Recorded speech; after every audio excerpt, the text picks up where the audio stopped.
बात कहूंगा केवल 2 मिनट में। पीछे जो बातचीत हो रही है यदि संभव हो सके तो थोड़ी देर के लिए बंद हो जाए। हेमंत जी, आपको भी मैं बधाई देता हूं।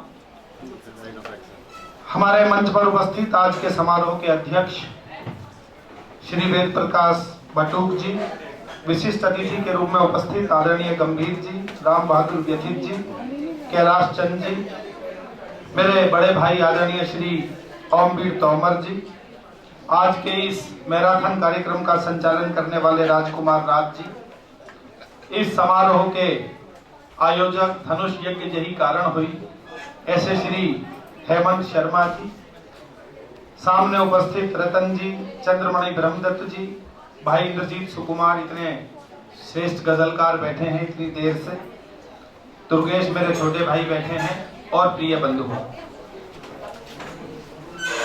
मैं 25 वर्ष से दिल्ली में बहुत सारे समारोहों में जाता रहा हूं।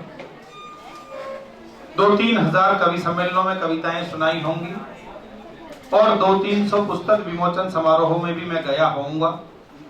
अब तक मैंने सर्वाधिक बड़ा एक पुस्तक विमोचन समारोह सर्वेश चंदौसवी जी का देखा था, जिसमें एक साथ 16 पुस्तकों का विमोचन हुआ।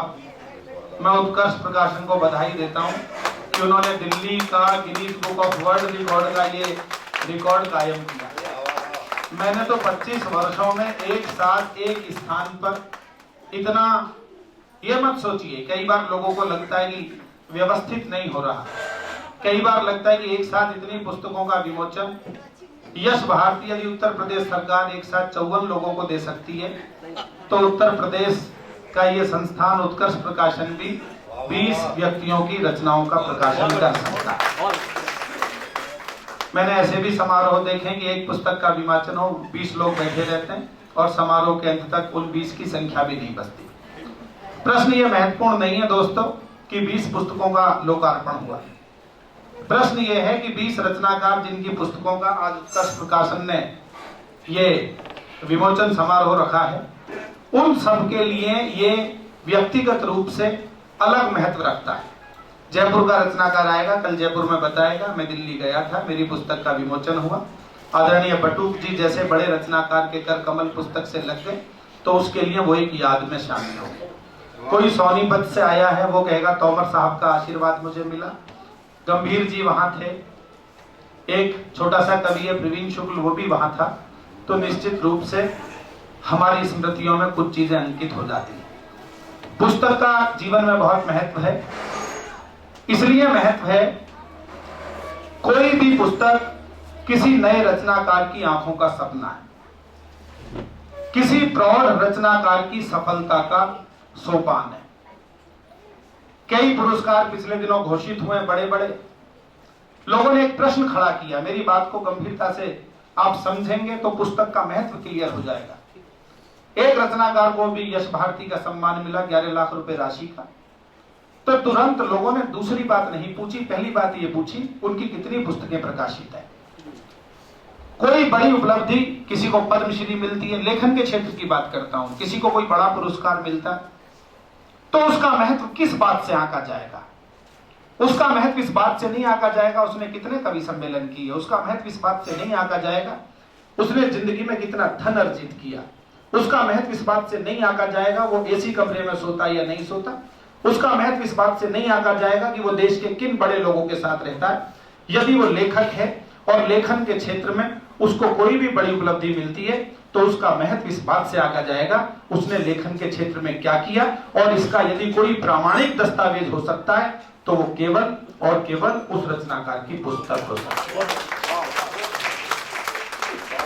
और यदि कोई बटुक जी जैसा बड़ा रचनाकार है, मैंने बटुक जी पिछले दिनों मुझे मिले थे, वो जीवन के अनुभव बता रहे थे, तो मैंने कहा कि दद्दू आपको आत्मकथा लिखनी चाहिए, आपकी आत्मकथा की रोशनी में अनेक लोगों को जिंदगी की रोशनी मिलेगी। उन्होंने मंच पर बैठते ही मुझसे कहा कि प्रवीण तुम्हारे कहने पर मैंने लिखनी शुरू कर दी है, 70 पेज मैंने लिख दिए हैं, शायद 1000 पेज में जाकर मेरी आत्मकथा अपने पूर्ण रूप को प्राप्त करेगी। तो तीसरी बात मैं ये कहना चाहता हूँ, पहली बात जो मुझे बैठे बैठे लग रही थी, पुस्तक किसी नए रचनाकार की आंखों का सपना है। दूसरी, प्रौढ़ रचनाकार की सफलता की का सोपान है, सीढ़ियां हैं। और तीसरी किसी बटुक जी जैसे बड़े वरिष्ठ रचनाकार के जिंदगी के अनुभवों का एक प्रमाणिक लेखा जोखा है, जिसे मत मैं ये नहीं कहता, लोग कहते हैं इतनी पुस्तकें छप रही हैं 125 करोड़ लोग नहीं पढ़ेंगे, ना पढ़े 125 करोड़ लोग, मैं कहता हूं यदि 125 लोग भी पढ़ते हैं और उन 125 लोगों में से एक व्यक्ति की जिंदगी को एक पंक्ति भी बदल देती है, तो मुझे लगता है कि उस पुस्तक का महत्व और उस प्रकाशन का महत्व बढ़ जाता है। इस मिशन को बढ़ाते रहें, लगातार लोगों की बात आप तक पहुंचती रहे। जिनका भी सम्मान हुआ है, जिनकी भी पुस्तक के विमोचन हुए, मेरी बहुत हार्दिक शुभकामनाएं कि आप जिंदगी से जुड़े रहिए, लेखन से जुड़े रहिए, शब्द से जुड़े रहिए। बहुत बहुत धन्यवाद। बहुत और राजकुमार जी को भी इसलिए बधाई। बहुत मुश्किल काम है कि इतने लंबे समारोह में वो करें, कुछ कविता सुना दीजिए। केवल 4 पंक्तियां कहता हूं, केवल 4 पंक्तियां। क्या है अदब, केवल 4 पंक्तियां कहता नहीं है। मेरे संग अक्सर चलता है, घर से बाहर रहता हूं तो मेरे भीतर घर चलता है। कभी कभी की बात नहीं है। मेरे संग अक्सर चलता है, घर से बाहर रहता हूं तो मेरे भीतर घर चलता है। दौलत शोहरत एक तरफ रख, जिसने यहाँ फकीरी जी ली। आप सबके नाम करता हूं, एक शेर मुझे अच्छा लगता है, बटुक जी आपकी सेवा में समर्पित करता हूं कि दौलत शोहरत एक तरफ रख, व्यक्ति संस्था बन जाता है। कैलिफोर्निया में बटुक जी पढ़ाते थे, उनके भारत आने के 10 वर्ष बाद मैं गया हूंगा, लेकिन जैसे ही मैंने बताया कि मैं गाजियाबाद का रहने वाला हूं, अनेक लोग मिले, बटुक जी यहाँ थे, उनके काम की रोशनी, उनके शब्द की रोशनी वहां है। कहना चाहता हूं कभी कभी की बात नहीं है। मेरे संग अक्सर चलता है, घर से बाहर रहता हूं तो मेरे भीतर घर चलता है। दौलत शोहरत एक तरफ रख, जिसने यहाँ फकीरी जी ली, ऐसा फक्कड़ मस्त कलंदर कब किससे डर कर चलता है। ऐसा फक्कड़ मस्त कलंदर कब किससे डर कर चलता है।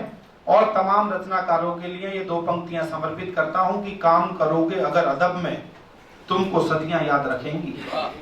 काम करोगे अगर अदब में, तुमको सदियां याद रखेंगी। बेअदबी से 7 पीढ़ियों तक कब किसका जर चलता है। और अंतिम शेर कहकर, चूंकि समारोह की एक लंबी रूपरेखा है, मुझे अधिक समय नहीं लेना है, मैं जानता हूं। अंतिम 2 पंक्तियां सुन लीजिए कि कभी कभी की बात नहीं है। मेरे संग अक्सर चलता है, घर से बाहर रहता हूं तो मेरे भीतर घर चलता है। और कहता हूं कि दौलत और ताकत के दम पर खुद को खुदा समझ बैठे जो, दौलत और ताकत के दम पर खुद को खुदा समझ बैठे जो, भूल गए वो जर्रा जर्रा उसकी मर्जी पर चलता। बहुत बहुत धन्यवाद। बहुत बहुत धन्यवाद भाई प्रवीण कुमार जी ने निसंदेह उस प्रवीणता से